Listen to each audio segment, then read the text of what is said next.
Hello, everybody. Welcome to Fruitful Trees. And this is Paul with Fruitful Trees. And we're going to have a great guest tonight. We're going to have Julian and Laura on here tonight. And Julian's going to be answering your questions. For those of you that, let me fix that here. For those of you that know Julian or of him, he's from Lara Farms. And I'm addicted to going to his farm in the Redlands in Miami. He's just getting ready. He just mailed out some trees and he'll be joining us in a few moments here. And if you have any questions and you want to get them answered, post them now. First come, first serve on the questions. And, you know, I could take some questions while we're waiting as well. But I first went down to Lara Farms. I heard a lot about him and I first went down there last year. And right away, I was addicted to that place because he has the best mameys in the world, like literally the best mameys and star fruit out of this world. And I just always love, and it makes so much sense, the varieties that he has that are named varieties. They're not just the seedlings, and they're hybridized, and not just even, I mean, not hybridized, they're grafted, and not just grafted, but they're grafted to what he knows what it is. Many of these grafts, him or his dad created, got the tree from somewhere. So it's pretty interesting. One of them is from a tree from the ex-president of the Dominican Republic. So that's a very interesting story. So I've been going out there a lot. I've been doing a lot of videos with him on the website, and I plan on doing a lot more. So that's really exciting. So if you're on YouTube watching now, post your questions on the side chat so we could post them right here. So when he joins, we'll have the questions ready to go. Yeah, good evening. Good evening. The great question. I can answer some of these until he's here. Is there a dwarf mamey? Yes, there is. And first of all, when you say dwarf, understand, everybody, dwarf just means it grows slower. It doesn't necessarily mean it stays small. It just grows much slower. I see some dwarf coconut trees and some dwarf mango trees that were really, really big. Some of them were on rootstock, but they just take really, really slow to grow, like a Pickering mango. But the dwarf mamey would be a pumpkin mamey. It's called pumpkin mamey. So that's a new ZIL variety of mamey. It's called pumpkin mamey. I have two of them, and maybe they don't get too big, because I know some of those dwarf mangoes I questioned, and they were on rootstock, so that's why they were so big. They were on different rootstock. So yeah, maybe they will stay on the smaller side, but I haven't tasted it yet. But a dwarf is a pumpkin mamey. Okay. Yeah, he sells trees. He also sells fruit. He has star apple right now for sale, and he's gonna have mamey real soon for sale. And yeah, so Ronnie Avocado, somebody's mentioning. Yes, the Ronnie Avocado is a unique avocado, and to my just amazement that a lot of people haven't heard of it, especially avocados farms haven't even heard of it. I go to an avocado farm in the area, and they haven't even heard of it. So it's excellent. So another question is, and Laura will be joining us. Julian will be joining us in a moment. Can custard apple be a graft onto a sugar apple or soursop? That's a great question, and he'll answer that. Who'll answer that one? I believe I saw online where they did it.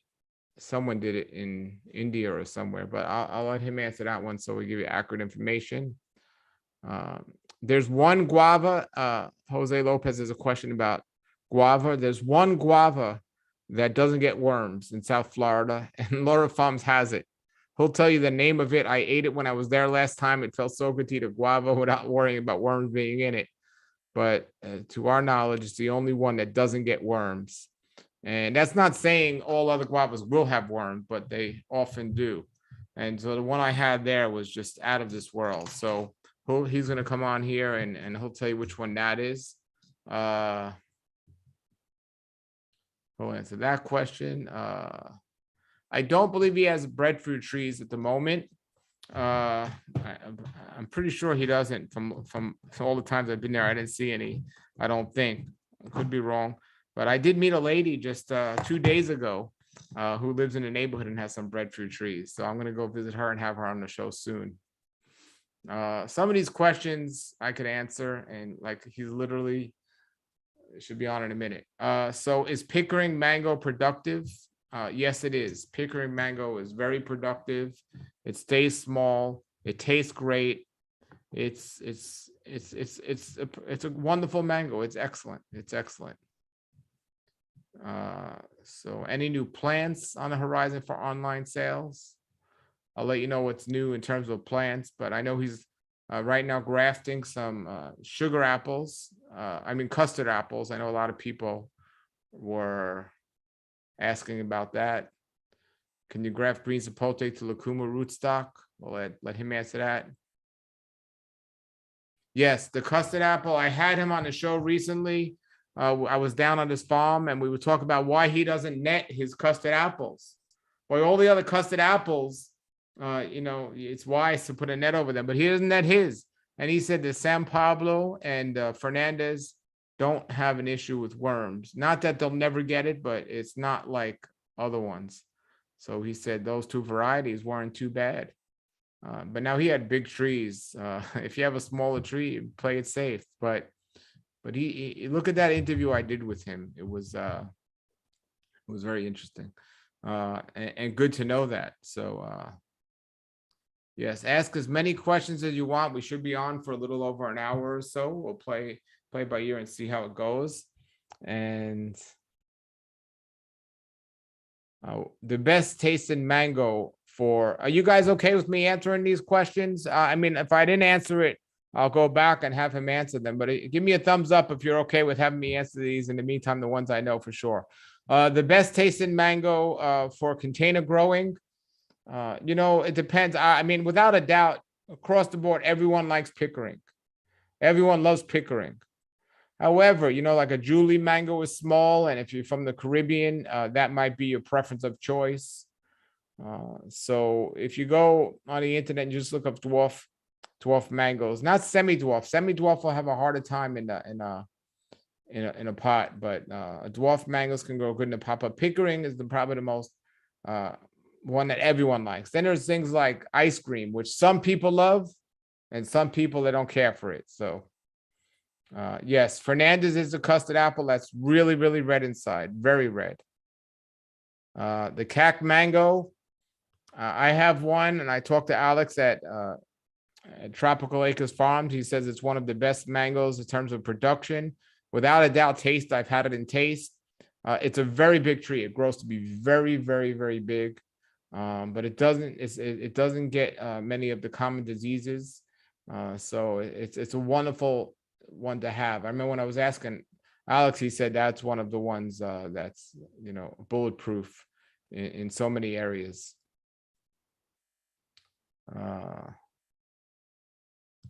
Okay, let's remove that one. Okay. All righty. All right, thank you. We'll go ahead, ask away. I know he'll be on here in one moment. Okay.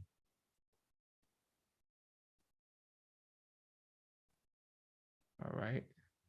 So I know you came to see Julian. If you're just joining us, please hang out. He just got back from the post office or from UPS or FedEx or however he ships them, and he just sent a whole bunch of trees out.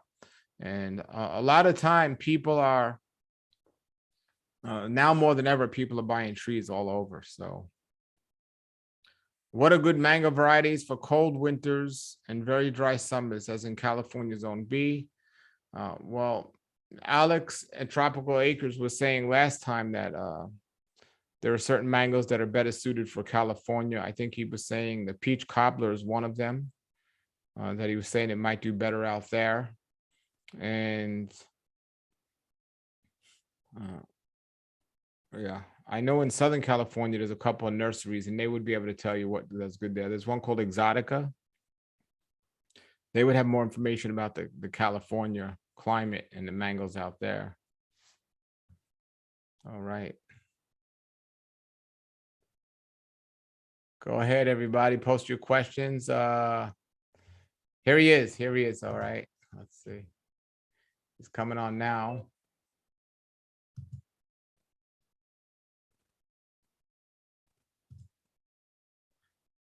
He'll be here in a second. Let me have him unmute. Here he is, everybody. This is Julian Lara, and we've just been getting in some questions, and we have a couple of questions already. Can you hear us, Julian? Loud and clear. How you doing? Very good, very good. All right. I'm going to go back to the ones we covered that I couldn't answer. Some of them I was able to.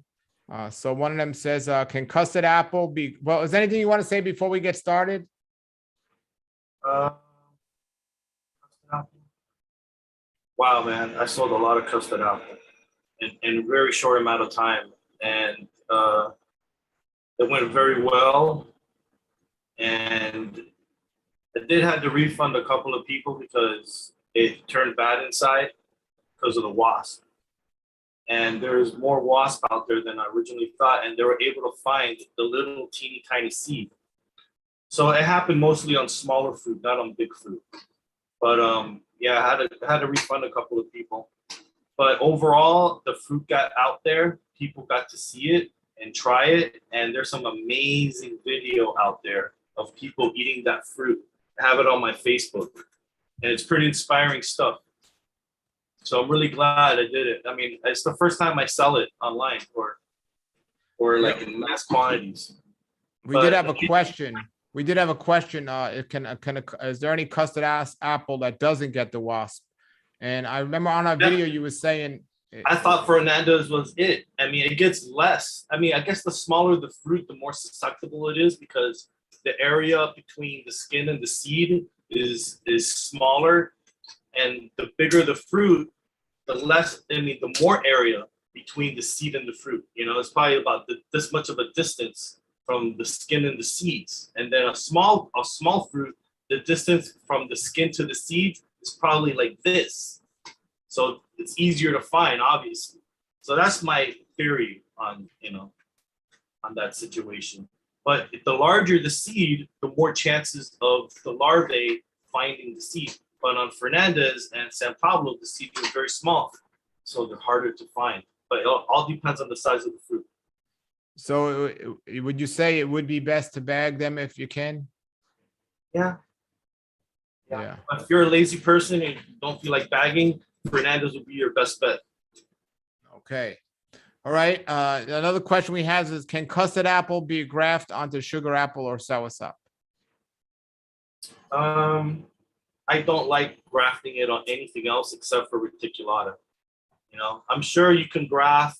I mean, I graft Adamoya on sugar apple because it's one of the pollinating parents. I graft Adamoya on Chirimoya, South American Chirimoya, because it's one of the pollinating parents. I like to, keep it safe. Now you can graft Salzmanii on custard apple. Amazing. And you can graft, I just learned recently, you can graft, what's the name of diversifolia? Ilama, on a certain kind of mountain soursop. It has to be a certain variety. And I just acquired it. So I might be doing Ilamas in the future because of the whole, the only reason because I have this really good rootstock apparently.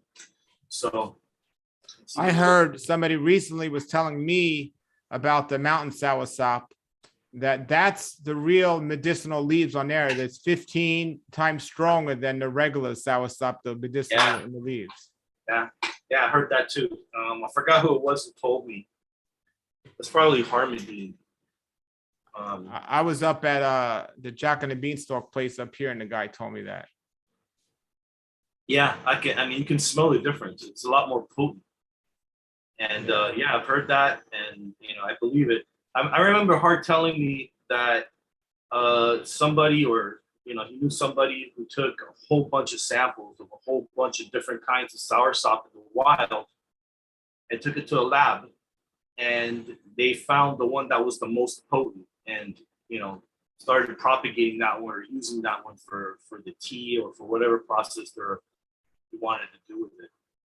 Yeah. So it's tricky because you might have a soursop in your backyard. You could have a Miami, and it may not be the most potent one for fighting cancer, or it could be the most potent one. You have to take it to the lab. I might take it to the lab one day, but Yeah. we'll see. It's still anything's better than nothing, but it wouldn't be a bad idea. The problem with the mountain soursop that they taste terrible, but but if they're not medicinal, it might be worth having one if you have the room. Exactly, and they're a good rootstock for soursop. So the whole thing about llamas being compatible with the mountain soursop is pretty interesting. Yeah. So we had another question. I remember when I was at your place, you gave me that guava that doesn't get the worm. And somebody's asking, what is a good guava that won't get worms in South Florida? What was the name of that one? It's called Ruby Supreme 1030. It's one that was made here in Homestead at Trek. They planted thousands and thousands of seeds, and they selected two. The Ruby Supreme 629, which is the most common Ruby Supreme that you see at nurseries. It's a big pink flesh guava, really nice looking and productive, but it gets worms. It gets a little bit of worms. And then they selected number 1030, which is the Ruby Supreme 1030. That's what we call it. And that hasn't, for some reason, been really out there as much. But that one is pretty resistant to worms. I mean, I've been eating Ruby Supreme 1030 since I was a kid, since I was 10 years old, and never had a problem with it having worms. And my dad sold that one since the 80s and has acquired part of his fame due to that guava, because everybody comes back with their testimony praising how incredible that guava is. That's the first time it didn't know that it could exist. First time they've ever seen it in their life. This is amazing. This is a treasure. You have something that's gold, blah, blah, blah. So we just stuck to that one, and the Seedless, the Indonesian white Seedless, which is another good one. It gets worms, but usually the worms go for the seed cavity. They don't really go for the flesh, the shell of part of the guava. They go for the seed cavity, the soft part around the seeds. And this one doesn't have that. It's just the shell. So it doesn't get worms that bad. But it's a really nice tasting guava. And it kind of reminds me of pear and guava mixed together. But we lost that one in our collection. But Trek has a couple of trees. I'm going to get some budwood and regraft it so I can plant it here and have it reunited with our collection. Yeah, the Ruby Supreme 1030. That's the one I tasted, right? Yeah, that was delicious. That was really great. Yeah, there's nothing wrong with that guava. It's a great tasting guava. Another question was, do you have any breadfruit trees? I'm working on it. Right now I have about 10 air layers and 3-gallon containers that I'm still raising, and I'm checking on the roots, make sure the pot is well rooted. It's in a 3-gallon, so as soon as that happens, I'll be putting it on the website. Okay. Another question. Any new plants on the horizon for online sales? Yeah. I mean, I have my inventory list here, front and back. Actually, 2 pages front and back. And I mean, a lot of stuff is sold out. And I'm going to start replenishing a lot of the stuff that's sold out already. And adding some new stuff that's never been on there. How often do you update your website with your list of inventory? Like once a month. Okay. Once a month, more or less. Like, for example, my main, we're going to have 3 more varieties. We're going to have Pava, Aquil Especial, and Vidal Redondo, which are Lorito type looking mamays. They're dark, dark red. I mean, like this, and beautiful.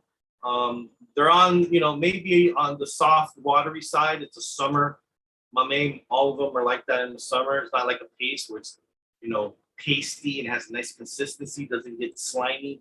Cut it in half, put it in the refrigerator, and it won't get soft and fall apart and like slimy and stuff. It stays firm and intact. So, despite that, these varieties of Aquillo Especial, Vidal Redondo, Lorito, despite that they're not firm, I consider them to be excellent. Superior to Pantene or Key West, whatever you want to call it. So. Okay. Can you graft green Sapote to Lucuma rootstock? To what? Lucuma, you said? Yeah. Can you graft green Sapote to Lucuma rootstock? Oh, Lucuma. Lucuma. I'm just finding the YouTube so I can read the questions here. Lucuma, I don't know. Hold on, let me put this on mute. Why me? Stupid ad. I don't know. I don't think so. I mean, it's possible. I'm pretty sure it'll take. It could take, and then 3 years down the road, when the tree is tall, 6 feet, 8 feet tall, and it gets heavy, it may separate from the graft and disconnect because of incompatibility. But I'm not sure. Maybe it's compatible, but I've never experimented with Lucuma because it's not grown down here. It's something like chirimoya, South American chirimoya. Nobody grows it down here because it's not compatible to this climate. Like it's a temperate fruit. It's a temperate fruit, like pawpaw. I mean, boy, would I love to have pawpaw. They need to find a low chill pawpaw. If they can find a low chill apple, I'm sure they can find a low chill pawpaw. Yeah. Another question is somebody says, I'm a new fruit grower. What is the best resource for researching potential pests and disease and the remedies? Sorry, man, I got distracted reading this one question. Yeah. Say that again. It says, for a new tree grower, what is the best resource for researching potential pests and diseases and remedies? And I know there's many different local clubs and with local growers in the local areas. And they want to know what's a good resource to find out about what's the proper stuff to use on plants. Yeah, for disease remedies. Well, first of all, is the Cooperative Extension Agency. Every county has one that deals with local growers and farms and nurseries and everyday folks. You just call them up. I mean, there's one in every county, so they're familiar with your climate. They're familiar with your adaptability to whatever it is you want to do. So, okay. Will you restock your mango list, or could we just order scions from you? let me look through the mango. Let's see, mango. Okay, mango. There's gonna be more NAVDAC. I'm reading the ones I'm gonna like probably replenish tonight or tomorrow. I'm working day and night, people, for all of you, and it's my pleasure. So don't worry. All right, I'm gonna read the list of what I'm gonna add on tonight. NAVDAC mine number 4: Lemon Zest, Raposa, Angie, Hayden, Juliet, CAC, CAC. Just make sure I got that correct. Mado is back. There's only 3. Orange Sherbet, only 2. I know those are in demand, and I wish I could make more because it works out for both of us. Fruit Cocktail, 2. That's all I got. Mahashinook, 15. Guava, which I love that mango. Yeah, have you tried guava? I haven't tasted it yet, but I got one. It tastes like guava, like a ripe Ruby Supreme with a mango mixed together. Wow. 3 of those. Sugarloaf, 5. Malika, 10. Naomi, 4. Tyler Premier, which is a really cool mango, Mike Winterstein. If it wasn't for him, I would have never known about this mango. I've never heard anybody talk about Tyler Premier. It looks from far away, I would be driving on Oak Color Road, and from far away, I would see that mango. And it had, and I would notice it because it had balls on it, like round, perfectly like grapefruits hanging off of that tree in clusters. And until one day I asked Mike, I go, Mike, what is that? What cultivar is that? Oh, that's Tyler Premier. Is it any good? He goes, yeah, I like it. That's, the rest is history. So 15 of that. Pineapple Pleasure, 3. Ugly Betty, 4. Super Julie, 3. Ice Cream, 15. Rosy Gold, 15. Orange Essence, 6. Triple Sec, which I tried. I had one here at my nursery that made fruit. It was excellent. I actually just I was with Walter Zill today, and we were looking at his triple sec, and his brother called it Seacrest, the same thing, same mango. Right. But I keep forgetting that, but yeah, I remember, yeah, that's right. Yeah. Okay, Madam Francis, for all my Haitians out there, 10. PSM, you know what PSM stands for? Yeah, Ping Sing Me. Pim Sing Pim, you're gonna get some Asians upset. Pim, P-I-M, Pim Sane Mun, which means excellent mango for eating green. Yeah. Excellent. It's like eating a Granny Smith apple mixed with mango, and you can wait till it gets ripe, and it's delicious, fiberless. It's a great mango. I love it. My dad loved that mango for eating green. You don't have to spit it out. Most mangoes, when you eat it green, you just chew up all the juice, suck in all the juice, and you spit out the flesh because it's too coarse. This one just falls apart in your mouth. Yeah, okay, I have one for those of you that are looking for mangoes and you like me and you have a small yard. The green mangoes, the Thai mangoes are wonderful to have in the front because people don't know they're ripe, so they might not take them, but they are ripe, so they're great. So yeah, so keep going. E. Weiss, which is the Egyptian mango. E. Weiss was a Catholic priest, and he planted a mango seed at his church. And I don't know if he passed away or not, but they ended up calling the mango after the priest, Father E. Weiss. And I've talked to a lot of Egyptian friends and customers, and they tell me, yes, I know who he is, and Father E. Weiss was a great man, blah, blah, blah. So it's a pretty cool story. Dupuis, which I love. If you like classic mango flavor with like a little, Florida in it, that's a great mango. I haven't tasted it. Walter gave me about 4 or 5 of them today, but I haven't tasted them yet. Already? Yeah, they the wind blew them off the tree. We made a whole video about the wind blowing mangoes off the tree, and he says these are the only ones that might taste half decent because they came off the tree, and he particularly gave me those. Yeah, I love it. I even like the shape of the mango. You might want to Google it. You may want your audience to Google it. It's a great mango. Just, nice Florida mango. Then we got Philippine or Carabao. Kit mango, the late one. Bram Kai Mun, which is the competitor to Pim Sain Mun.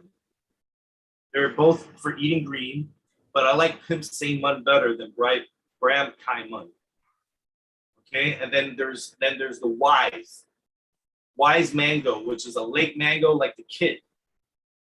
And Wise is a round mango like the Tyler Premier. It's round but a lot bigger, and it has like these shoulders on top, like it was an apple, and it's really cool mango. And it tastes just like a Kit. It's fiberless and late, which is important to me because I'm always interested in good quality late mangoes, and Wise is one of them. And I found the only reason why I know about Wise was that a really nice man by the name of David Bird, who lives on the west coast of Florida, I think in Naples, coming to see me for 30 years, and my dad. And the nicest guy you can ever meet, brought me some budwood back in the 90s, in the late 90s, early 2000s. When I grafted it, planted it 20 years ago, back in 2001, 2002. And just every year makes a great amount of mangoes. So Wise. Francis Hargrave. You ever heard of that one? Oh, Francis Hargrave. If you want to Google it, it has an interesting shape. Zero fiber, somewhat flat seed, juicy, good tasting mango. The lady herself, Mrs. Francis Hart, came over here and offered me budwood, and I accepted it and I grafted it because she wanted it for herself, because she was moving. And she's a really old lady now, and she was very enthusiastic about her mango that she named after herself. I believe Richard Campbell is likes this mango. He has one in his collection, if I'm not wrong. So I got 10 of those. Ataulfo. That one's from Mexico. That's a very sought after mango. That one is also known as the champagne mango that you see at Publix. oh yeah. The yellow one. Okay, so I got 8 of those. Does that grow good here in Florida? Yeah. Yeah, mine does. Mine gives a lot of fruit. Okay. You see O15. O-15. Let me tell you, man, that's one of the best classic flavored mangoes I've ever had. And Kent being another one is also one of the parents to this mango, if I'm correct, because they taste similarly, and but much better. It reminds me of a fruit punch, the O15, but maybe better. Okay, what's next? Hindi Besanara, which is another mango from Egypt. Lancetia, which is the big one. It gets about 4 to 5 pounds. That one's native to Honduras. And then the OTT. That one's from California. Got 6 of those. Dot, Cogshaw, Sunrise, Toledo, which is the Cuban mango. It's about this big. Stringless peach, fruit punch, azúcar, which is from Colombia, starch mango. I had people asking me when I was going to have starch again. Floragon, Okron, raw honey, and just going to have 3. Fairchild Diamond, which I think is fabulous. I don't know if there's a difference between Diamond and Fairchild Diamond. But I got the Fairchild Diamond. It's a dwarf tree. It's very dwarfy. And wow, it was phenomenal. Very rich, very, very sweet. Another one called Mamau. I've never tried this one. Mamou. Mamau. East Indian for you Jamaicans, because I get a lot of phone calls for East Indian mango. Sweetheart, we have 4. Manilita and Baptiste. That's it for mango. Somebody's asking about budwood on the mangoes. Will you offer budwood? No, I don't know. I don't know yet. At this point, another task would be, just maybe a little bit too much for me, to be honest. But we'll see what the future brings. Okay. Another question is, when will San Pablo and Fernandez custard apple be available again on your website? I don't know if they talk about the fruit or the tree, but either way. It has to be about the tree. I would say summertime, June, July. Sooner the better. Yeah, absolutely. I think they're okay to go and harden up a little bit. Hopefully it'll be June or July. I mean, I had the Camito, the star apples when I was at your place, and I didn't think it can get better than that. And then I had the custard apple, and I was like, "What are you doing to me, man?" It's just amazing, and it's like giving you a taste of the Caribbean. Yeah, amazing. All right, so another question says, yeah, we already spoke about the pumpkin pie mame before you got on. I was telling them to say we're looking for a dwarf mame. Is there any other dwarf mames you know of other than the pumpkin pie one? Yeah, I got a pumpkin pie in the ground. I just planted it like a month ago. And wow, there's nothing like water in it. And I have good drainage. I made a nice deep hole. Another one I think would be Viejo. I don't think it's as dwarfy as pumpkin pie, but Viejo is one.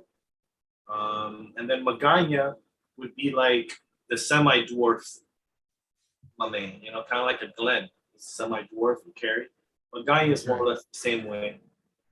Okay. This is a good question because I was wondering myself, from a seed, how long does a soursop take to bear fruit? Not long, 3 to 5 years. 3 to 5 years. Okay. There's another question. Do you need to hand pollinate anonas? Unless you want it to be big. The more pollinated the flower is, the more seeds the fruit has, the bigger the fruit's going to be. Okay. So somebody here is saying they ordered 5 pounds of San Paulo custard apple and it was amazing, and thank you. And like Julian said, if you follow him on Instagram, all these people that are buying the fruit from him, they're posting it to Instagram, and then he's reposting it on his, and everyone's amazing. Yes. And what's your Instagram? Lara Farms. Lara Farms. Okay. At Lara Farms. At Lara. Okay. So question here is, how do you stop avocado trees dying from root rot? I mound up the soil 1 to 2 feet high, but still we get very heavy rain and they die. Yeah, if people living in areas that are not well drained, that don't drain well, that puddle a lot, and they have to mound up, make little mounds, make like a whole row of a mound. My advice would be get an auger, dig a nice deep hole, as deep as you can, before you put the mound. Okay, and for the material for the mound, I would be chasing trucks that just finished digging out holes for swimming pools or something. Find out, hey, where'd you get that? Where can I get this kind of native soil? That's what you need. You need the rocky native soil to make the mound. You don't want to get muck. You don't want to get potting soil. You don't want to get black dirt.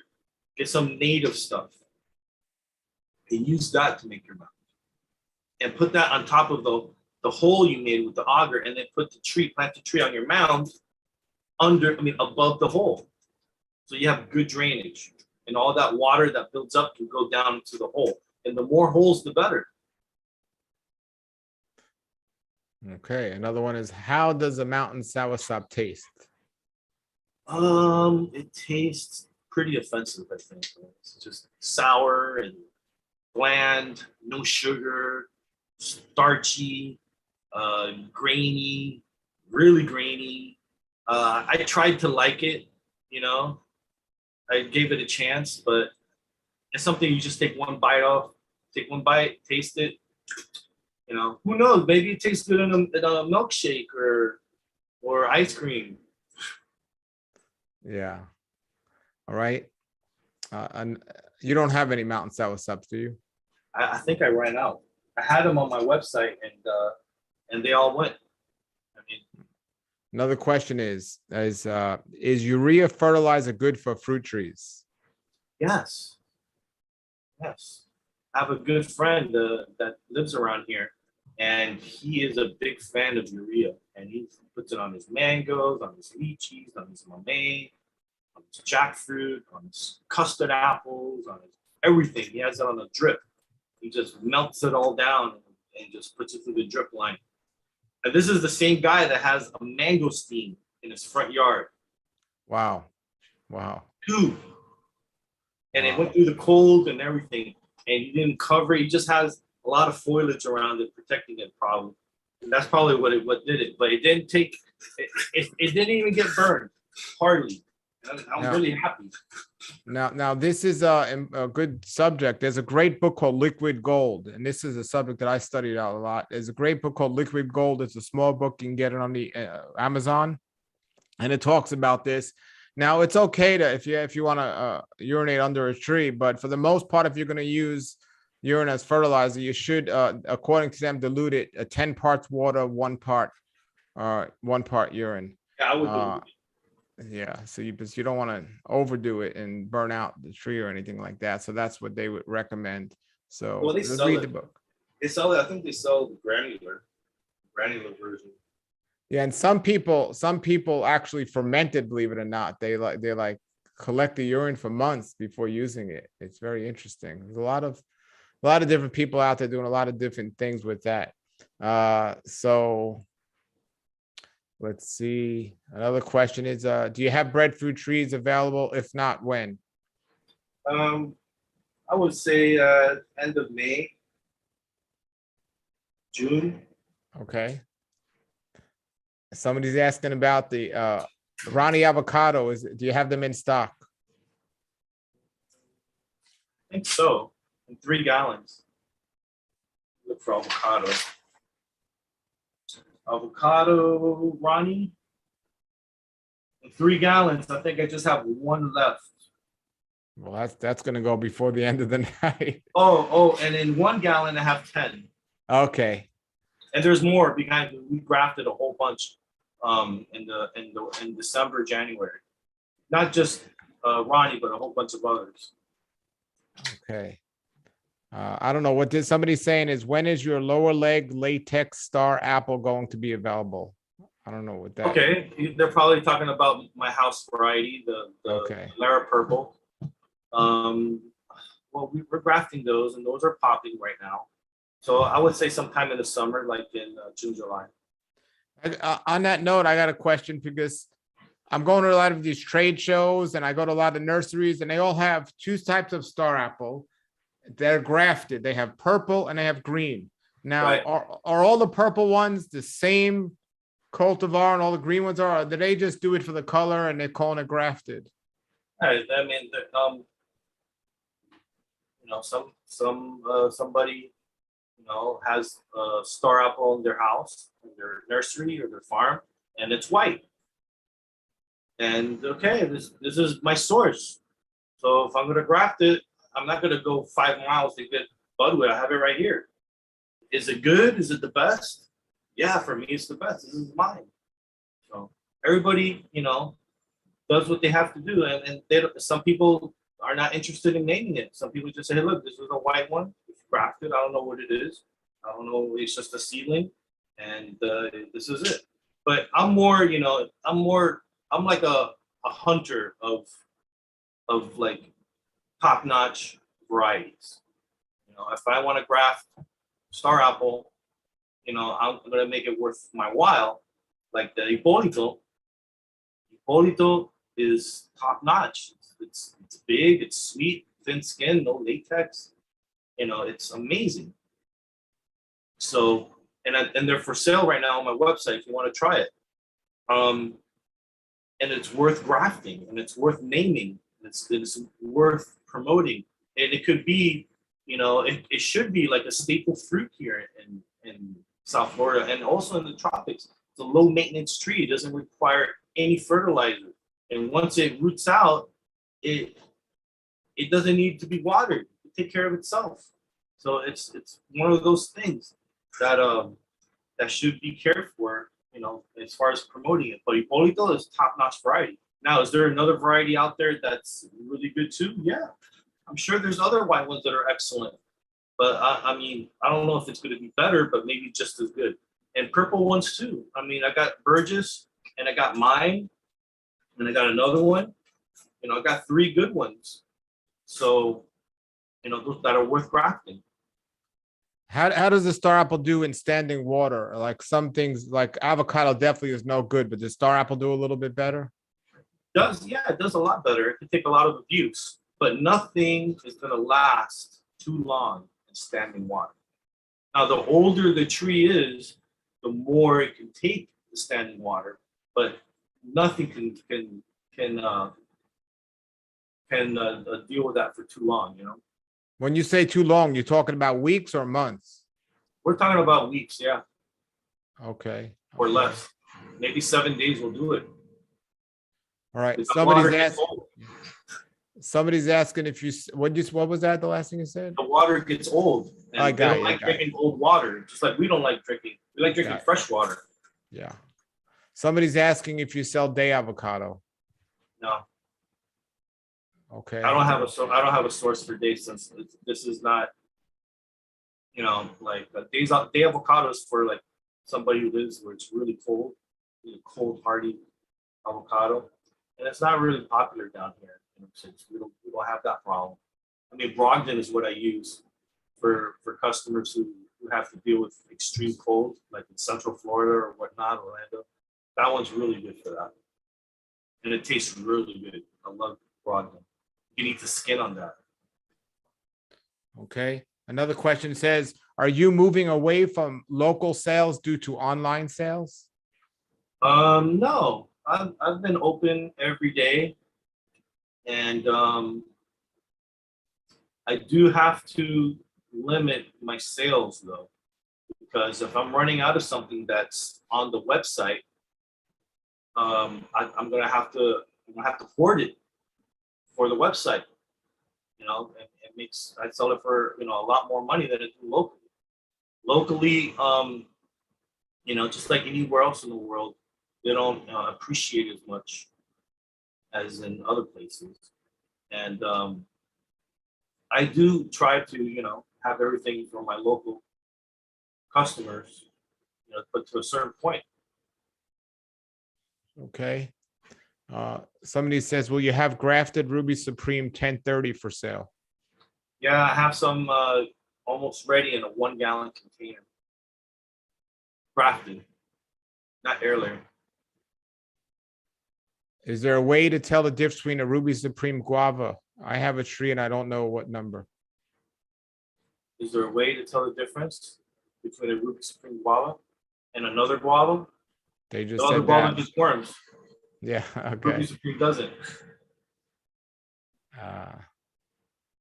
So somebody's asking about the size on the mango trees. Are you going to sell 3 gallon or larger?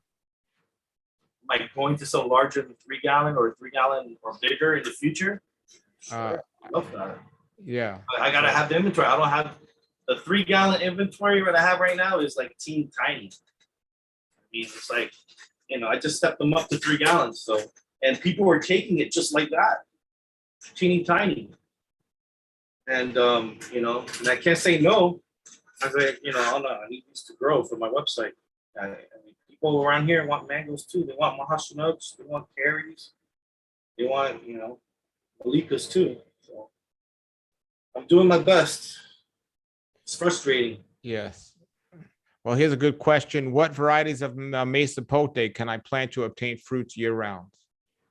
Okay, well, you can start with Viejo. That one's like January, December, February, March, April.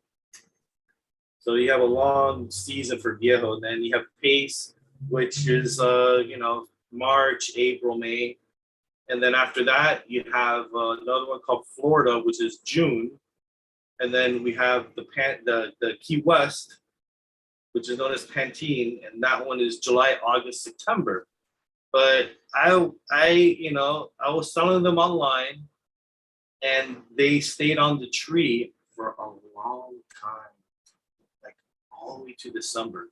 Couldn't believe it. Usually we just pick them all, in August, And I left these on the tree, and they would drop ripe, and just blow up. And I would just go there and harvest the seed, plant it, and then whenever I get an order, I go in and pick them. And they stayed until December, so I was really impressed. So after Key West is Papa, which is more or less the same time as Key West, but it hangs out a little bit longer. And then after that, there's another one called Christmas, and I gotta see if it's true because that one's in December. They call it Christmas because it ripens in Christmas. So we'll see about that. I gotta wait and to see it to believe it.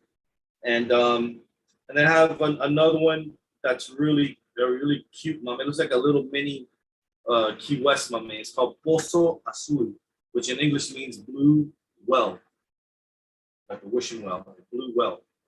And then along with the Key West, you have the Lorito, you have the Aquila Especial, you have the Pilar Redondo, you have the Cepeda Especial. And all these are Yucatan varieties that were brought back by Richard Campbell that are excellent. Except for Lorito. Lorito, I think, is from Puerto Rico. But you can't, but you can literally get, if you have enough room for all these trees, somebody could have Malay all year, or is there just a couple let's say of months 10 where- months out of the year, or if you get green Sapote, you might be having it all year. Wow. Amazing. All right. Another question is a very interesting question, and I'll tell you why in a moment, but they said, does Malay apple grow in fruit in Florida? Of course. Ask Yes. Maurice Kahn. You know Maurice Kahn? Didn't they name a mango after him? No, Or- not that No. I know of. It would be well deserved. But he's like an old school OG. Oh, that's Rare where I heard Fruit his name. Yeah, from you. Yes. Rare Fruit Council president, past president, alumni of tropical fruit here in South Florida. Guys like the Jamaican David Fairchild. He's an enthusiast, a lover of tropical fruit. Him, and another name would be Craft and Clift, which is a guy you should interview. That guy is just him and Maurice. Get those two guys together one day. I gotta see how we can do it. If we can get these two guys together and do an interview with these guys, Let's do it. Let's do it. God, it'll be fantastic. Well, Documented these guys. this is interesting. I was at the gym in the morning 2 days ago, and a lady said, "Oh, I see your videos about growing trees," and I'm like, "Wow, that's great." And she says she has Oletha apple. It started with an O, and I hadn't heard of that. Oh, they call it Otihiti. Yeah, OT apple, and I never heard of it, so I'm excited now. And she lives right down the block from where I live. She said, "Oh yeah, you can come check it out. It's an apple." And then I came home, I looked it up, and it was Malay apple. So yeah, lives a couple of blocks from me, and she's growing Malay apple. And I'm gonna be going there and doing a video and checking that out. So yes. So she has fruit. She has fruit on the tree now. I don't know if she has fruit on the tree now. I didn't get that far, but she says she gets fruit. So I'm gonna go check out the tree and find out.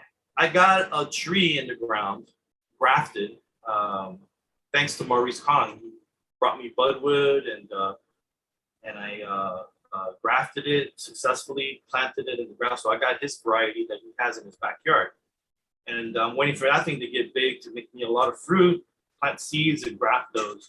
They do make fruit here. They're a little bit cold sensitive. They look like a wax jambu, but inside it's like a pear. It's not crunchy like an apple. It's like soft, like a pear. Wow. Sweet. And it's so attractive outside. It's like a wax belt. And it's larger than a wax jambu. I mean, it's much better. And they call it Otihiti apple. I don't know why. I mean, because it's native to Tahiti, I think, or to that area, like Malaysia. So, they got that part right. But it's they call it that Otihiti apple and something else. I forgot what the other one, but that's definitely Malay apple. Yeah. All right. Next question says, "What's the best mango varieties with the creamy, milky flavors?" And I guess mango with milky flavor. Creamy, milky flavor. I mean, I guess maybe like they didn't say the word coconut, but that's what I'm thinking when I think of creamy milk coconut. Oh, right? ice cream mango. Yeah. Ice cream mango has that resin that reminds me of sorbet, like a mango sorbet, but it also has a coconut flavor. So it's like eating a pina colada with mango mixed together, with a sorbet aftertaste, that resin that gets left over after you eat sorbet. It's an amazing mango. It's named appropriately, and it's a dwarf tree too. The ice cream. It's a dwarf tree. Yeah. It's a very, very small tree. I mean, in 20 years it'll be a big, small tree. Yeah. Somebody says they recently had this in Pablo and it was exceptional, but you prefer Fernandez. What's the difference that makes it better to you? I mean, they're both sweet. I mean, just like mangoes have their own kind of sugar, ice cream has its own kind of sugar. Dot and buttercream has their own kind of sugar that gives them their unique flavor. And I think a well-ripened Fernandez is very good. And looking at it, it's, I think, much more attractive than a Fernandez. I mean, than a San Pablo. So that appeals to me a lot. Just the look of the fruit, you know, the optics appeal to me and makes me maybe more biased towards it, just because of the looks. And the taste is exceptional. I mean, I think they're both exceptional custard apples. I just tend to lean on Fernandez just because of the color. Okay. It's like a llama. Yeah, they're amazing. They're all amazing. Do you have hem cigar mango? I do not have hemp cigar. Okay. I don't get any calls for hemp cigar. It's just too old school. There's so much other stuff out there. I'd rather get a buttercream. Okay. Does it taste similar to buttercream? I've never tried it. Okay. it. I really shouldn't be knocking it, but I don't get enough requests for it. Why'd you mention buttercream? So random. I just saw it on the screen. Okay. Random. I would definitely. I love buttercream. Okay. But Another there's other question. mangoes I prefer. Yeah. Another question. By the way, what's your success rate on grafting? That's my question, because like when you get this like valuable graft from some tree that's only once, like get it now or you lose it. Like, Yeah. what's your success rate and how confident are you when you're doing these things? Well, you know, it depends on what I'm grafting. You know, like mangoes, I could say I got, you know, on a good day, I got 90-95% success rate. You know, Malay, on a good day, I get about, you know, 85-90% success rate. You know, everything has to be aligned, you know, everything has to be in concert, you know, for these things to be successful. So, you know, there's some times that I think, oh, these things are not going to work out. I have a bad feeling about this. And it does. Like the Hipólito. I put it in my pocket and I made it through the airport, got it here, grafted it, and it took. And it was 3, and all 3 took. So it was Wow. 2 miracles. Wow. So what methods do you use to graft Rollinia and Fernandez? This year, my Fernandez graft failed, while Charolita, Dream, and Geffner took. I used this Scion wrapped in parafilm. Right. Well, don't use parafilm. Use buddy tape.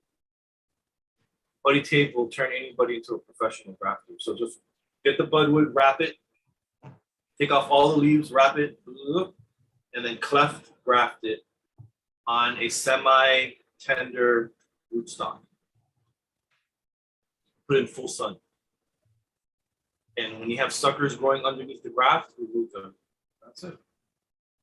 You may want to give it some abound on the roots, drench it with abound. So, you know, being in a frail stage, and, you know, being grafted, and their immune system being compromised because of the graft and everything, you want them to have a little protection against fungus and other stuff that makes it, you know, kind of lame, and that works really good. Now, when you said the buddy tape versus the parafilm, there's 2 parts you're wrapping it, the part that connects it and also the top part, right? So are you saying buddy tape? Tie on, and then if you want to use a rubber band to tie the graft union, or you can use the buddy tape itself. You can just fold it, and so it's stronger. You can stretch it more. Just wrap it and do it like that.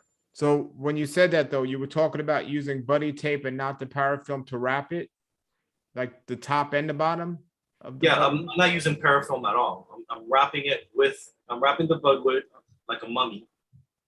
With buddy tape. Buddy tape. And okay, and then you're connecting it with buddy tape as well. I'm holding the graft union together with the buddy tape as well. Okay. Hold the buddy tape in half, lengthwise. Make it stronger. Okay. To wrap around the graft union. Do you recommend a clothespin some people use or anything else besides just the folded buddy tape? No. Okay. And how important is it to cover the graft with, like, some people use foil or a sock to keep the graft covered so it doesn't get sunburned or anything like that? Is that really important? You can just do what I just said and put it in full sun. Full sun. That's for these particular grafts, not for just any graft. Correct. Okay. Okay. This mango graft should be shaded somehow, some way, right? Depends. If it's Okay. a young graft, yes. If it's an old, let's say you have a big 7-gallon seedling, if a big tree is 6 feet tall or 5 feet tall, you can graft on the very tips of those branches with buddy tape the same way. You'll get 100% success rate. Okay. Full sun. Full sun. No leaves, just wrap it in buddy tape, cleft grafted on the top, on the young materials. If it's like jello, even better. Cleft grafted on top of it. So the next one is, can Concilia grow and fruit well in Southern California? Mara what? Mamoncilla. Oh, Mamoncillo. Yeah. The 2 L's sound like a Y in Spanish. Mamoncillo. Can it grow in LA? I doubt it. If it could, you'll be Southern seeing. California, yeah. Yeah, you'll be seeing it everywhere. I mean, if you bring it inside in the winter, then I mean, remember, guys, this is a tropical fruit tree. 32 degrees Fahrenheit is like, it can't take more than one night for a few hours. That kind of treatment.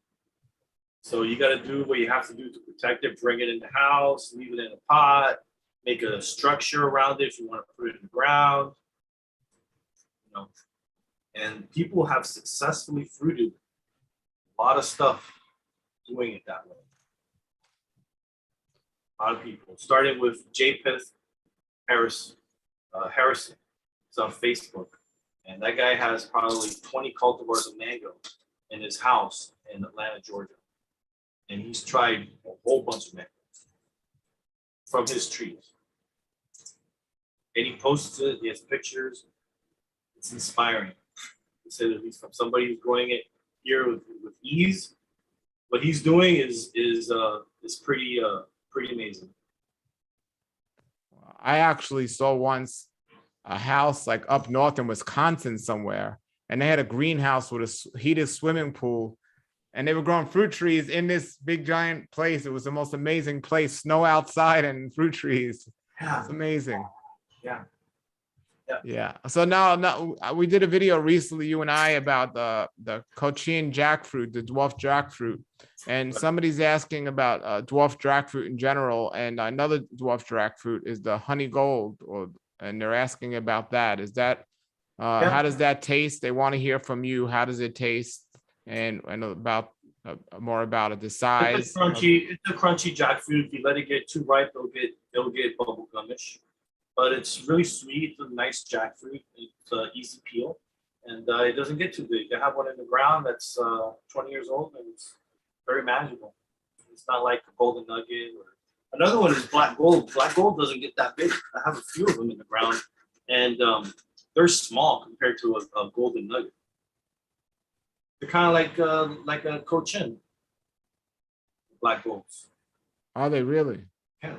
Oh wow. I'll show you next time you come over. But I never knew that black gold was considered a dwarf tree.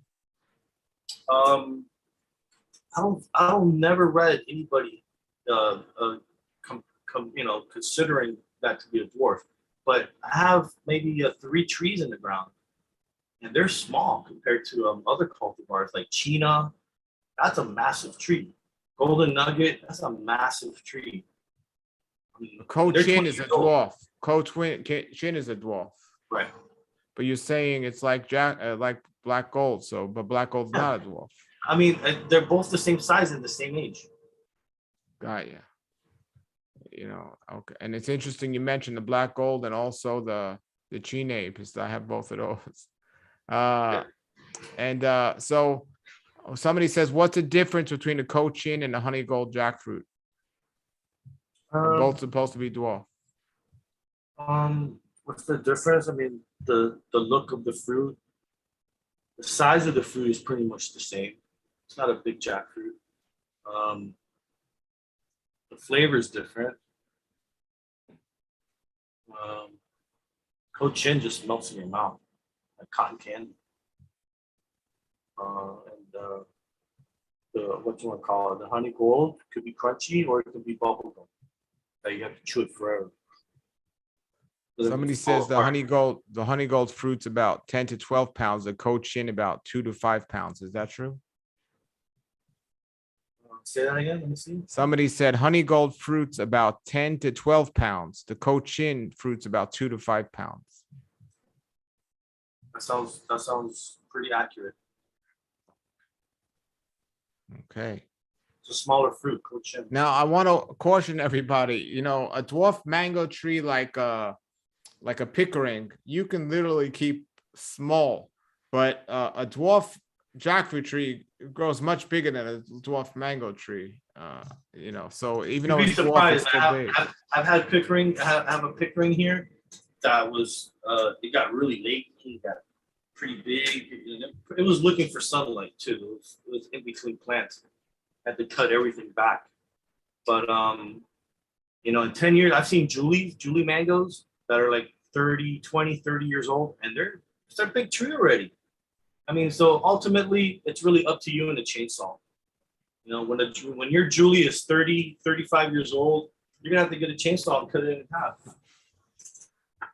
Yeah, I know somebody with an apartment, and they have a Julie outside their house, and it's literally below my waist. It's like a bush, and it's like every year there's like 10 to 15 mangoes on here. It's amazing, absolutely amazing. So. Yeah, it's wonderful. So somebody's national fruit. Say that again. That's Jamaica's national mango. The Julie, yeah, for mangoes, yeah. And Trinidad, for some reason, Trinidad and Jamaica are like battling for ownership of the origin of that mango. And they eat the skin on it too, don't they? Probably, especially on the yellow part. Yeah. So what about, have you heard of Boca Champadak? Is that a Champadak, is what you're saying? It's in Boca. I mean, Xcal had a place, I got some of them where somebody, I guess in Boca had supposedly a Champadak tree, and it's not a true Champadak, but it's supposed to be a hybrid, kind of like a Chine, but I tasted one last year and it was pretty amazing. But you haven't heard of it? Boca Champadak. Yep. Really? Yeah, Richard Wilson was doing those at Xcal. Amazing. Yeah, I would love to try a Champadak. Are you kidding me? I've never tried one before. Actually, there's somebody down who grows them. I know a guy that was in Thailand and eating Champadak every day, and now he's here in Florida, and I heard you can't grow it here in Florida. Well, he had found somebody right near you that had a Champadak, and I said, was it the real deal? He goes, exactly the real deal, the same exact thing I had in Thailand. And I was like, wow. So, and they're near you. We got to do a video with that guy. Yeah, for sure.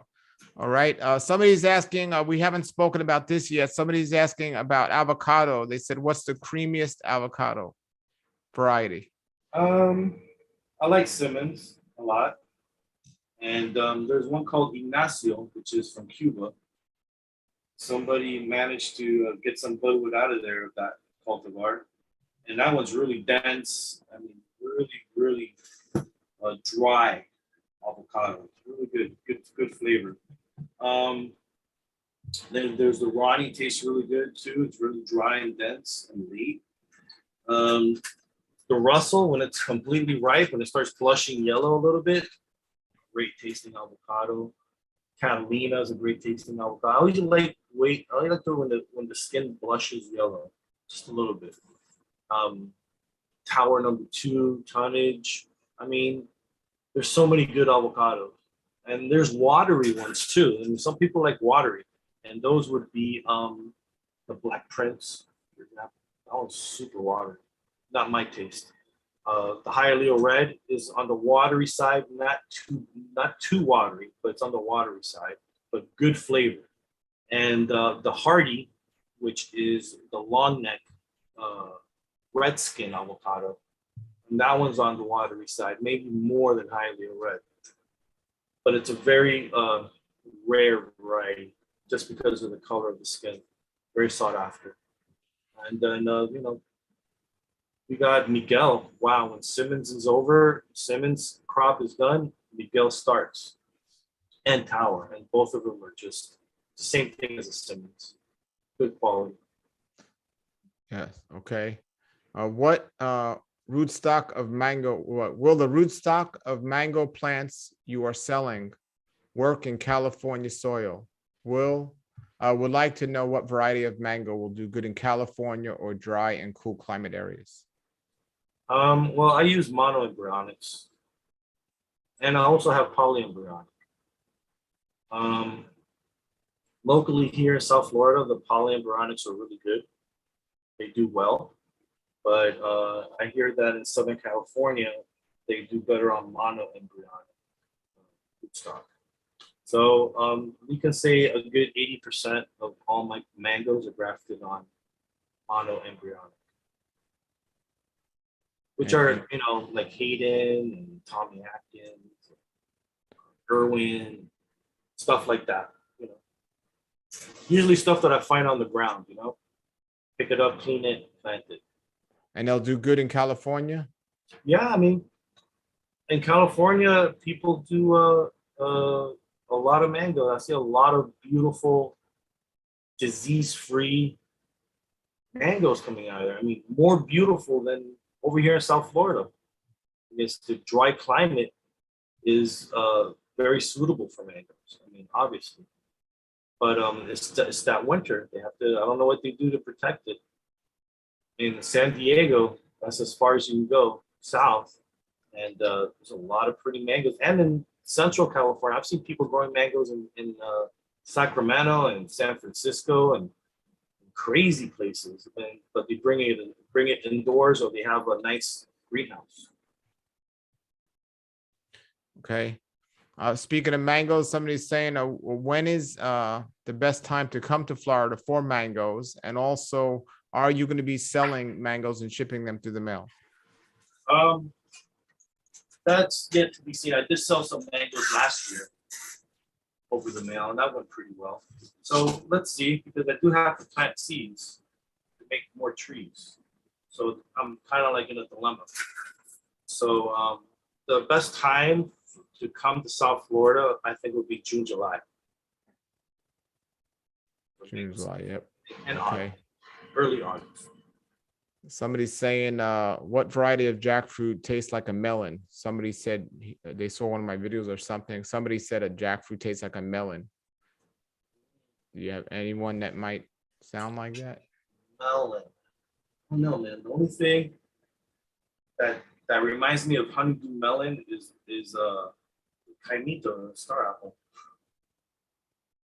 Mango tasting like melon. Never heard of it. Never tried one that tastes like melon to me. I've had them that taste like peaches. The one that tastes like peach to me the most is there's one called Timor. It's another Egyptian mango. I think the best one out of Egypt is Timor. Tymor. Exceptional.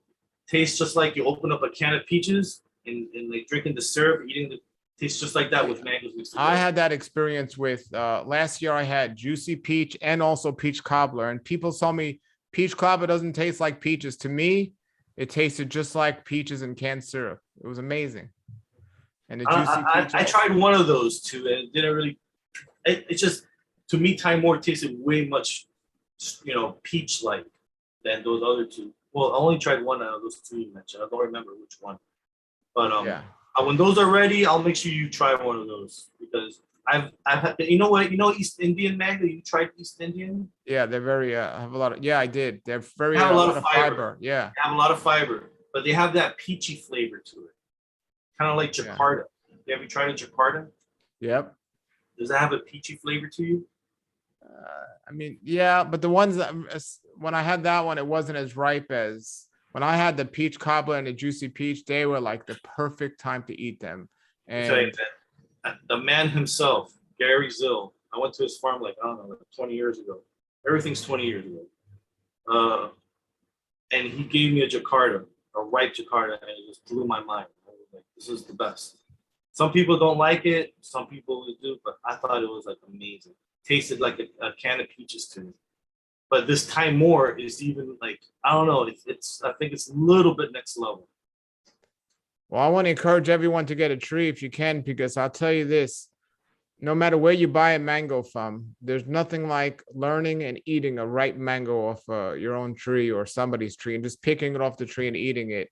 And I've had a lot of mangoes that were all right, but then they've tasted the same exact mango off my tree or a local tree, and it's like, well, what a difference. It's amazing. To me, there's like 3 categories with mango. There's the, there's a whole bunch of different flavors. I mean, more than 3. There's incredible amount, but there's 3 categories.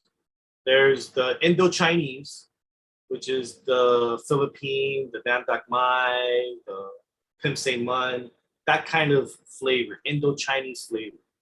Okay. And then there's the classic flavor mango, which is the Hayden, whatever, Kent, Kit, Ott, stuff like that, classic flavor mango. And then there's the unique flavor mango, which is, the coconut flavor, the orange flavor, the peach flavor, what else is there? Guava flavor and the lemon flavor. My goodness. What else is missing? We're missing cantaloupe flavor mango. Right. We're going to find that one. Or strawberry mangoes. Strawberry mango. Somebody's asking, actually, do you have the lemon meringue mango? Yes. Yes. In 3 gallons? No. I don't know if I don't know if it's on the website. I think if I have it's in 1 gallon. Or if you live locally, you have it in 7 gallons. Yes, it's a great mango. I'm thinking about planting all my 7 gallons. So just to sell mangoes, just to sell that mango. I really believe in that mango. And it's well adapted to this climate here in the Redlands, which is more inland and more humid and rainy. And it does very well. It gets very little disease. That one and Mahashinook, those 2 are winners for this area. Yeah, well, I heard the lemon meringue was susceptible to a bit bacterial black spot. Yeah, me too. I mean, that's the West Palm Beach thing. It hasn't gotten down here yet. We've been good. We haven't gotten it, so it's been okay. We've been okay with it. I think it's that mango is just, they got to find a way. Yeah, I have two. That's the star of my yard. I have 2 big lemon meringue trees. So, yeah. And then people tell me about the lemon zest. The lemon zest is way much better, Julian. Oh my God, you gotta try it. And I haven't tried. I gotta confess, I haven't tried lemon zest yet. I mean, to me, my neighbor across the street has a lemon zest, and to me, it's like a big lemon meringue. So it's more meaty. It has more flesh, but like they're both amazing. But have you seen the production on a lemon meringue? I got 2 trees. Yeah. It's very productive. So the lemon zest my neighbor has, he has 1 tree in the ground that's grafted, and then he has 1 that he grafted onto an old wild tree. The one in the ground doesn't get much. The old wild tree, hundreds. It's amazing. On lemon zest, yeah. So somebody's saying here, what's the reasonable size of a Fernandez can be kept if you have a small yard? I mean, you see my trees, right? Yeah. Pretty small. They grow a lot smaller. The San Pablo's a massive tree. And these Fernandez don't get big. They're small. Have you seen them? How big are they? Yeah. How many feet? But can they be kept small? Like if you're always pruning mangoes, you can keep it small. Yeah, it's up to you and your chainsaw, man. That's up to you and your shears. Keep it whatever height you want. Okay. Well, you don't need a chainsaw if you're growing it. A chainsaw is to lower or something, but to not let it get that big though, will it still fruit well? Well, trust me, I have to use chainsaws here to prune some stuff, especially my main. Yeah, because you've been there for forever, and these trees grew big. But like if you're growing one, can you keep it small with just and keep trimming it every year, and it'll still fruit? Yeah, it'll still fruit. I always like to cut anything that grows vertical and leave the laterals. Anything that's going straight up like a candle, get rid of it and leave all the laterals alone. That way it will grow short and wide. Short and wide is what you want. You don't want it to grow tall like a candle or like a lollipop. You don't want lollipops. You want short and wide. Yeah. Okay. On a completely different question, somebody's saying, what will the seedless avocado, when will the seedless avocado tree be for sale? Well, I just top worked. I top worked one of my trees with that, and I'm waiting. And it has a lot of good growth. It was a successful graft, and hopefully by the end of the year. I gave one that I grafted like in the beginning to Mike Winterstein at the USDA. He's going to do a whole bunch of lab tests, DNA tests, find out what the hell's going on here with that avocado. See where it came from. What's the background? What is it related to? Because over there at the USDA in Chapman Field, they have a database, DNA database of every single avocado cultivar. So they can just get a leaf, grab a leaf, whatever it is they grab, throw it on the computer, make an analysis, and it'll tell you what it is or where it came from. So pretty cool stuff. So we're gonna find out what's going on with the seedless avocado. All right. So somebody says here, I am moving to the USA and I want to do a mango farming. Can you find at least a 5-acre land for farming? I already have a nursery in India run for generations and have granted, I think he means planted, 16,000 mango plants. Yeah, I mean, you can find land, anywhere, right? Yeah, 5 acres around here in Dade County, South Florida, Miami-Dade County is just, it's getting hard to find. There's a lot of houses going on, a lot of development. It's going at a rapid pace. So my best advice is find a real estate agent. I know a real estate agent I can refer them to. Yeah, but, find a good real estate agent. Yeah, great. So we have a few more questions before we end here. And I want to thank you all for joining us. And Julian's website is, tell them your website. LaraFarmsMiami.com. LaraFarmsMiami.com. And it's LARA. farmsmiami.com, and I'll post that below the video after we're done with the live stream. So another question is, does Comito need 2 different varieties to cross-pollinate, or can you use 2 of the same variety? Right, they don't self-pollinate. They have to have another one nearby to cross-pollinate. Could it be the same one? Could you have 2 purples next to each other? Yeah, they can have 2 purples next to each other, just as long as it's not the same purple. So if you have 2 Hapitos, let's say yours, right? Or 2 house varieties next to each other, and that's all you have is those 2, will it not work? If you have 2 Hipolitos? Yeah. No, you won't get any fruit. Now, there are some people that do have only, I mean, it's not self-pollinating, but it won't get any fruit at all, because I know somebody who has a star fruit tree and is only one in his yard and he gets fruit. I was there the other day. Right, that's where the birds and the bees come in. Bee found one a mile away and it pollinated your tree. Sometimes people tell me, Julian, my tree only gives me like 2 or 3 trees. 2 or 3 fruit a year. I'm like, is it the only tree in the neighborhood? Does anybody else have one in the neighborhood? Oh man, nobody has this tree. Nobody. All right. Well, there you go. That's why. Mm-hmm. Okay. So you're better off 2 purples not next to each other. You're better off with a purple and green to play it safe, right? Yeah, I mean, just as long as it's not the same variety of purple and the same variety of white. You can have an Hipolito and the white one you saw at that place you went to in West Palm. Was it West Palm? Which one? The tree sale. Oh yeah, that one was in the West Palm tree sale. Yes. You can get one of those white ones that they had for sale there, which is definitely not an Hipolito, and plant those next to each other, and they'll do fine. They'll cross-pollinate with each other, and they're both white, but they can't be the same cultivar. Okay.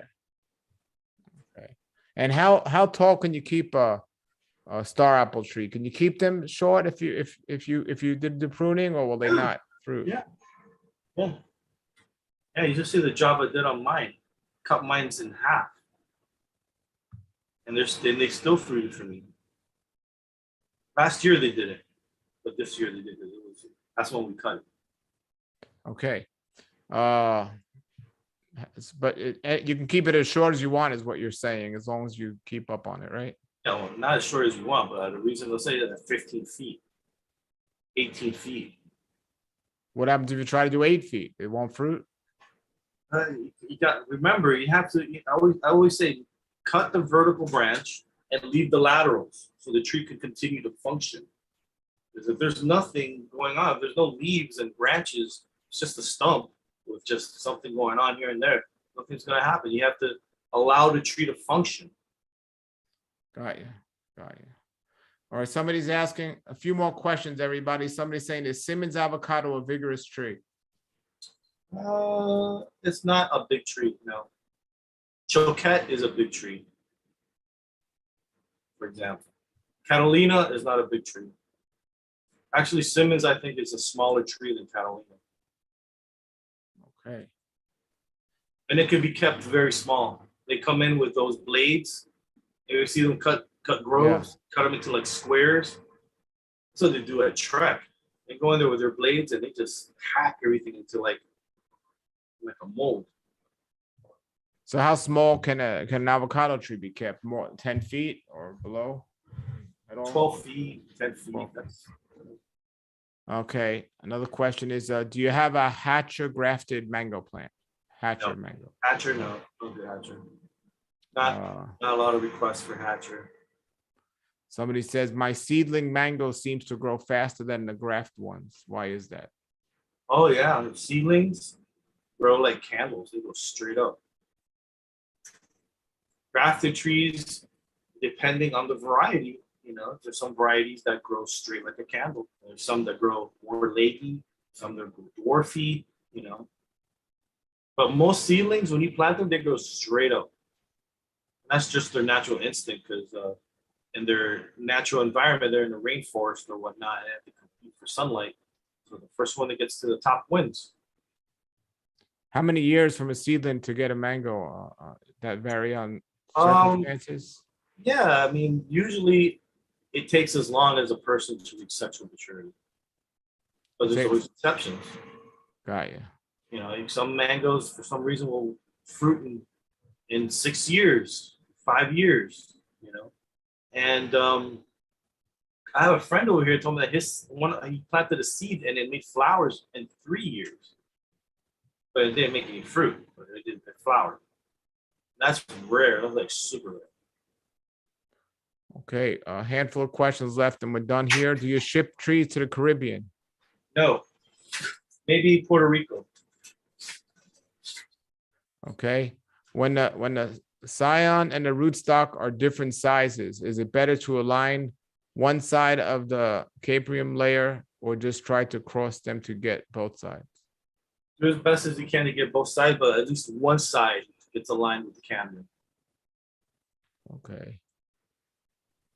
Do you have any other mango, like Hatcher mango, that can be used for pickling? Same month. Oh, can you want? Oh, kit. Well, any mango could be used for pickling, right? Yeah, but they want Hatcher's a big mango. It has a lot of flesh on it. Yeah. And that'll be great. That's a good one for pickling. But you won't be able to. It won't beat a kit. Kit is even more massive. That's a big mango. It has a lot of meat on there and a flat seed. And let me fix something I said about mangoes that they take like a person to reach sexual maturity. That's for monoembryonics. For a polyembryonic, it's a lot faster. It can be 3 to 5 years for a poly to make fruit. They're a lot faster than monos. Okay. So somebody's asking about green sapote. Will you be selling it anytime trees or fruit? Say that again? the green Sapote. Are you going to have that for sale, either tree or fruit? Trees, yeah, in a 1 gallon container.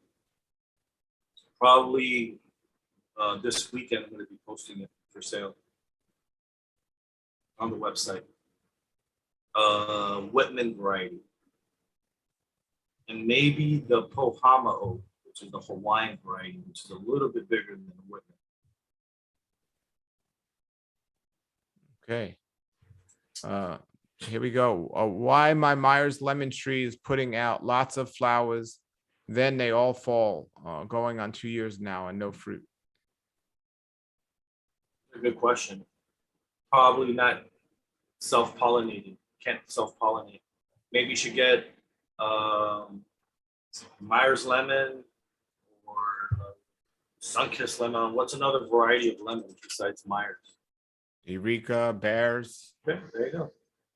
Yeah. Get a Eureka. Plant them next to or in the same area as Myers. So lemons are not self-pollinating, or it I don't can know. vary? I mean, I don't know. I mean, I don't think so. I don't think they could be self-pollinating. I don't know. Okay. I think it's always better when there's diversity, you know. Sure. But what about my maize? My maize self-pollinating? No. Okay. No. So there has to be another tree in the area, but it can't be the same variety. That's right. Okay. Okay. Down to the last few questions here. What kind of potting mix do you use? Well, I have my own formula, my own mix, which is kind of like Pro Mix. It has Canadian peat, sand, cypress, sawdust, cypress wood chips, compost. What's the other one? Perlite. You know, good drainage. You know, I could be using Florida peat, but Florida peat doesn't dry as fast as Canadian peat. It's a lot more expensive than Florida peat. Now, what's the next level after Canadian peat as far as quality? German peat. Now, if you got German peat, you got something going there. That's some heavy duty, high quality stuff. But Canadian peat is fine. That's some good stuff right there. That's like kind of like Pro Mix. Okay. And then the last question of the night, it says, I noticed your plants have a distinct mix versus Zills. Now, I don't know what that means. Do you mean of what he's selling, or I guess? Yeah, like I talk about the Ots, for example. I talk about other mangoes that are like Oddball, Timor, Hindi Besonara. You know, just to mention a few, Toledo, the Cuban one. You know, if you look at my list, it's you know, it's pretty unique. Well, not only that, I mean, the reason you stand out is, and the star apple is a great example. Most people say we got purple and we got green. And then, you know, so somebody that's somewhat knowledgeable about trees and planting wants a grafted tree versus a non-grafted. So Right. somebody that only has half the knowledge is going to say, well, is it grafted? And if they say yes, then you're going to feel good about it. Now, what you do is you got a named Graft Pacific. There's no doubt about it. This is what it is. And it's not just with this. I mean, I love Aki. I have an Aki tree. And then I didn't know there was like different varieties to black Sapote. And there's different varieties to all these different things, but you take it to like the next level when it comes to this. And that's important, especially when you're growing. You want to know what you're putting in the ground. And it's great, man. And your website, that should be the #1 resource for anyone that's looking to grow something. You know, for example, black Sapote. I would guess, and I've been around all the nurseries out there, I would guess that 90% of them don't even know there's more than one variety of avocado of black Sapote. And then you got like 4 or 5 on your website, and it's like, wow, you know. Yeah, let me tell you, and I started acquiring them 20 years ago, and no one cared. You know, I started grafting Jaboticaba back in the late 90s. Nobody cared. White Sapote, you know, I took a big interest in these oddball fruits. Nobody cared. So I'm really glad that it's coming into the you know, somewhat mainstream of tropical fruit. And they're really good stuff. Hopefully the trend will keep going. Yeah. Well, thank you. Thank you for doing what you're doing. It's wonderful. And everybody go to his website, laurafarmsmiami.com. And I will add it below the video once it posts. This was a live video. And thank you for coming on the show here tonight and answering these questions. And if you have more questions, post them below the video and we'll do another one in the future. Yeah, thanks so much for having me on. And thank you to your audience, just exceptional people. You know, I've been in the business for a long time. I started with my dad in the late 90s.